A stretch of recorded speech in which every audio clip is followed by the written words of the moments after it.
Hello and welcome to CoronaNomics, brought to you by Econ Films. This week, the race for a vaccine. There is probably no greater challenge facing humanity right now than finding a vaccine for COVID-19. But how do we pay for it? Who gets it? How do we ensure equal global access? The race for a vaccine is, of course, about the science, but it's also a question of economics.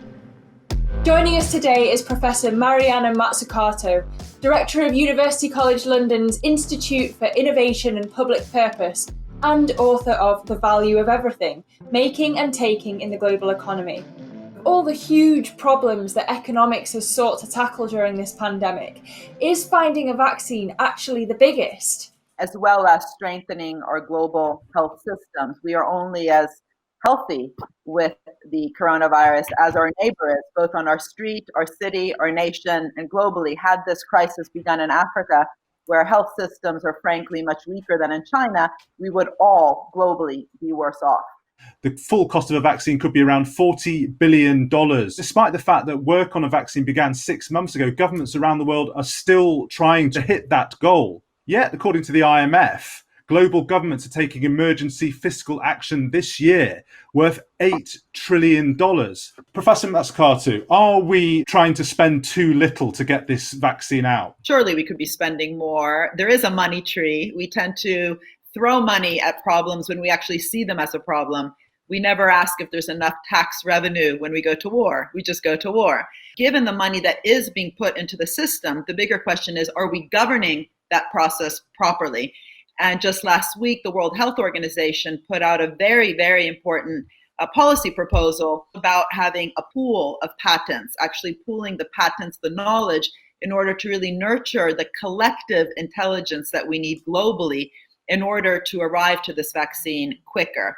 And that's where intellectual property rights really need to be structured properly in order to really stimulate innovation instead of just capturing monopoly profits. People have compared this to a war situation, a war against the virus, the war to keep us healthy. Why do you think that there isn't that kind of mentality of whatever it takes?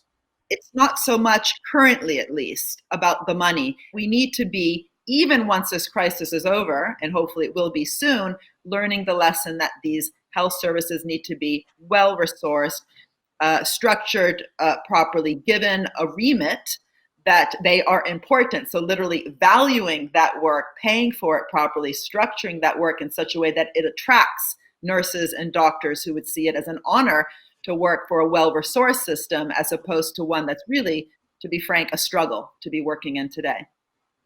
I mean, you touched on intellectual property. The French President Emmanuel Macron has said that any distributed vaccine won't belong to anybody. Is the vaccine simply too important to belong to any individual country or company? I mean, I do think that the question is more of governance. So it should be free at the point of use. This should not be one of the most speculative sectors. I personally think that a vaccine is a human right. And in that question, perhaps we could even say there shouldn't be a profit. Sometimes we have the scientific progress and then we don't have the manufacturing and industrial capacity to make enough of something. So that's a question that the UK does face. And that's why I think they're a bit kind of edgy about it. They're saying we're going to race to get the vaccine at Oxford and then we're going to produce enough of it to give it to our citizens. So as long as there is a patent pool and there's learning between countries, if you have nations that can't produce it because they've lost industrial capacity and the patents are abused, then we have a huge problem. Imagine those intellectual property issues that you're talking about are settled. We can roll it out globally, but who should get it first? So in countries where you have very little national healthcare, publicly funded, subsidized healthcare, in the same way that many countries don't have publicly funded education, so where the welfare state itself is weak, then the question you've just asked is much, much of a greater problem.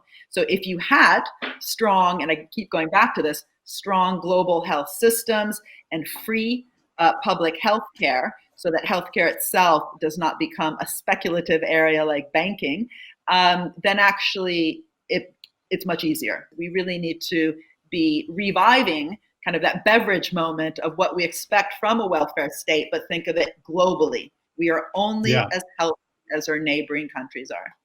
For you, is this something that the World Health Organization would naturally be qualified to do you think, to oversee?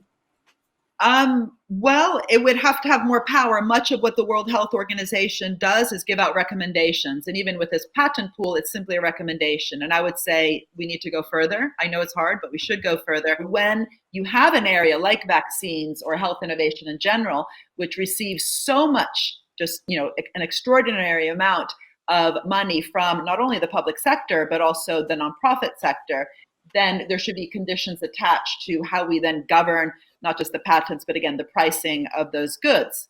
That would be very different for an area which really is truly 100% an outcome of individual entrepreneurship. It'd be very hard then for the state or an agency like the World Health Organization to demand or command companies to behave in a certain way.